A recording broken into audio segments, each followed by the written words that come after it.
Joining us this week on the Live Fest podcast is Abhijit Iyer Mitra, an independent analyst on strategic affairs. Abhijit, welcome and thanks for joining us today. You've written extensively on the specific flashpoints that have caused India's deal for 36 Rafale jets to be viewed in some perceptions as a scam of sorts. There's lots of politics over it as well. The issue was front and center during the trust vote in Parliament, notwithstanding Rahul Gandhi's hug, of course. You've addressed the sticking points that include issues like price, conflicts of interest, the confidentiality of information. You've also declared that it's time the government stopped treating this issue as a joke, Abhijit, which brings me to my first question. Does the government have only itself to blame for fueling this perception that there's something to hide? So, first of all, thanks for having me on this program, Shiv. Great honor, of course. Second, I think, yes, the government takes about 70 to 80% of the blame out here. Because this was something that could have been diffused very early if they'd mounted a serious professional defense.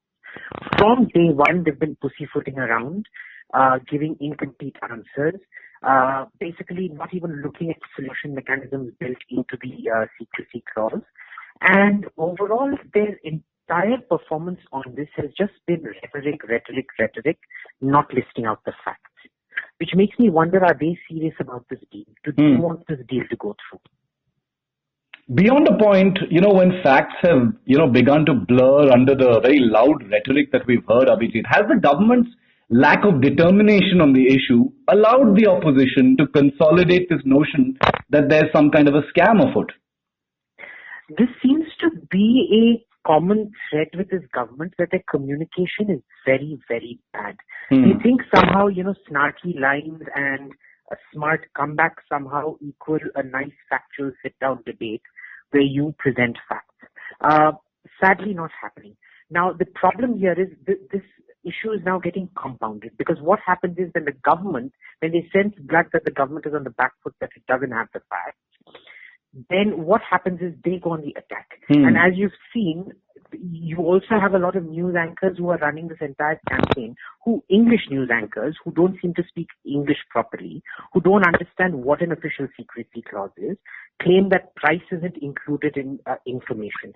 Now, when a secrecy clause says information and material, what is it talking about? Is technology material? Yes or no? At no point does the French secrecy agreement say technology. So are we to assume that because technology isn't specifically mentioned, the technology is open to be shared with anyone and everyone? Of course not. What is information? If price is not information, what is? Now, here's the point. They seem to be coming from electoral rhetoric. They're very good. But when it comes to factually running a government and defending government decisions across the board, but very, very particularly in defense, they seem to be just terrible at it. Abhijit, the specifics of the confidentiality clause and what it covers aside, and you've dealt with that in your piece, which we'll be linking to in this podcast. Could this entire issue have been avoided if the government, like you said, took the opposition simply into confidence? Or was it the case that the viciousness and the ferocity of the initial allegations was such that the government was instantly thrown on the defensive, and by then the battle lines were drawn? See, it's especially when the battle lines are drawn that you think of winning the battle. Yeah. But whatever the government's been doing has been losing the battle. Losing the narrative battle. So yes, I agree. The initial attack was ferocious, but here, the job of the opposition is to keep the government on the tenterhooks. Yeah. It is not the job of the opposition to keep giving them a lifesaver, throw them a life buoy over when the government is overboard kind of thing. See? Rahul Gandhi is doing exactly what he should be doing. The only place where I disagree with what Rahul Gandhi has done is that he's brought Macron into this, and I don't think he understands the nuclear implications of this. Otherwise, he's doing exactly what any good leader of the opposition should do.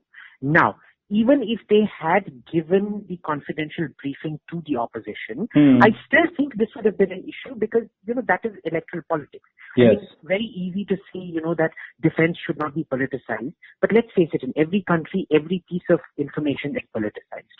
So I don't think it would have gone away, but I certainly think it would have helped mold the opposition's attack in a way that didn't cause damage to the national interest. Which brings me to my next question. Has India's international reputation, not that India's reputation as far as defense procurement has been exactly, terrific in the recent years, but has India's international reputation suffered as a result of this recent exchange in Parliament on the Rafale, including, the President of France being quoted, the government of France, coming in with the statement? What do you think? I think it has. Now, here's the point. If America's international reputation is harmed by Trump pulling out of the nuclear deal with Iran, yes, because then the question always is, how can we trust any piece of paper you sign if you just go back on it? Then the question keeps arising, everybody that signs a secret, and France isn't the only country that we have a secrecy pact with. We have these confidentiality agreements with Russian equipment, with American equipment and things like that. They'll all turn around and say, how is this sacrosanct? Even the political rhetoric, it doesn't, the government, I know, will not go back on the secrecy clause. No government will go back on the secrecy clause because the implications are too grave for that. Yes. But in spite of that, if a government is not able to defend the secrecy clause with accuracy and without rhetoric, just fact, you question the competence of the government, right? So that in itself gives you this, it's not an unreliable tag as if they'd gotten rid of the secrecy clause, but it's certainly, guys, are you worthwhile selling to kind of uneasiness with the vendor? Right. And, and Abhijit, apart from the government and political class, you also blame the commentariat in your piece, and there have been several journalists who've said a lot of things. You blame them for undermining national security as an issue. Are you saying that many of these questions are inappropriate, or that they're simply rhetorical and loaded on this issue? It's a mixture of all things. Most of them seem to be rhetorical and loaded, because I can't for a minute imagine that people would not know that price is included in information, right? Information and material includes everything. All factoids and all material, including technology, including intellectual IPR transfers. All right. Now, I can't for a moment, these are all intelligent people we're talking about. Yeah. Or at least we think they're intelligent. On that, I might be wrong, but that's a different matter. But we think they're intelligent people, and they still don't seem to get prices included in information. So what does that tell you? The second thing is, none of these guys are actually looking for a way forward. Do you see any one of them actually come up with a solution to this? No. So what is the point then? You keep regurgitating stuff, and then they fall back on, well, Nirmala Sitharaman said this in Parliament. Yes, she did. She was clearly mistaken. Or there is the second possibility that this is in fact an attempt to cover up corruption, right? Yeah. The point is, you can pretty much tell that something is corrupt or not. Now, don't go by what I'm saying. The point is, the CAG has all the clearances required to access that confidential information. The government has said the CAG is going to get it. Do you trust the CAG? Yes or no? Everybody goes after the government based on CAG reports. Right. So will the CAG get to the heart of the issue, or are we meant to believe somehow the opposition has greater audit skills than the CAG? Right. Now, so the CAG has it. And in our system, like several researchers, I know personally several researchers, including myself, that have been read into the Official Secrets Act for the purposes of accessing archives. Now, for senior level leadership of the Congress that have been in the cabinet, all they have to do is just go back to the OSA, get the OSA clearance done, and they can be a confidential briefing for them, depending on the seniority. So, for example, an untested guy like Rahul will obviously not get absolute access. But a former cabinet minister like, say, Anand Sharma, or a permanent invitee to the Cabinet Committee on Security like Manish Tiwari, who used to sit in on all the ECCS meetings, will absolutely get top-level security clearance being in opposition, right? Sonia Gandhi herself would probably, by virtue of being the post of a cabinet minister, would also get a top-level security clearance, and all the information can be exchanged with her that the government knows. So the point is, why are none of these people even talking about a confidential? Now, I blame both sides for this. Why did the government not offer this, and why did the opposition not offer? So you're saying, Abhijit, that the point is not to find a solution or the truth or to get to the bottom of the matter, but to keep the pot boiling and to basically keep this as a political issue in an election season, right? Exactly right.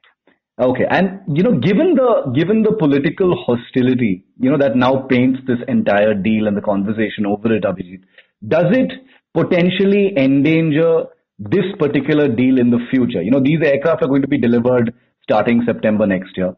Also, let's remember that the Indian Air Force and the Navy will be considering this same aircraft, the Rafale, for additional requirements going forward. Has what has happened now in some way endangered or tainted this entire deal going forward?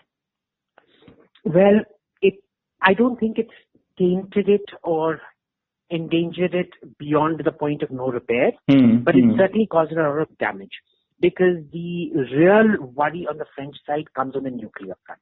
Yeah. Because let's be clear, as per Article 1 of the NPT, even control, it's not just nuclear weapons, fissile material, la-di-da, it is also control over nuclear weapons or their delivery systems. And this is problematic, because France is essentially giving you a plane which will give you control over a nuclear weapon attached to it and give you the ability to deliver it, which de facto is a violation of the NPT. And the point is, you can't make these things public.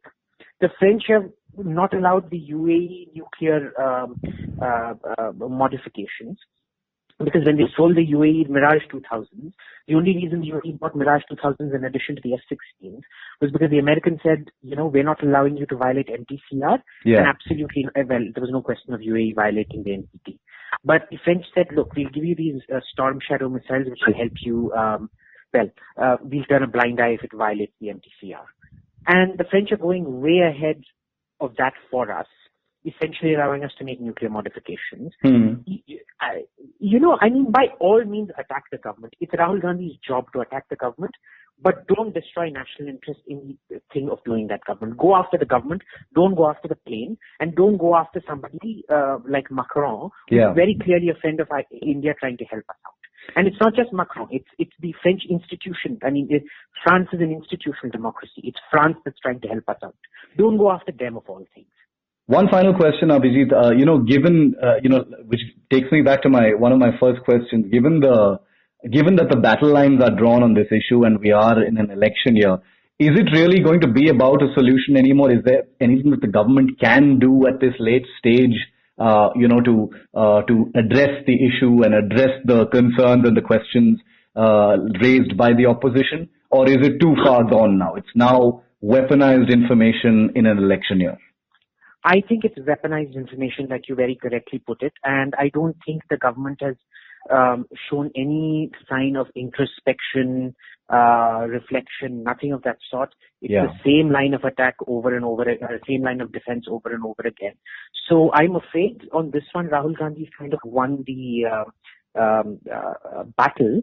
It's just that the BJP hasn't lost it. India's lost it.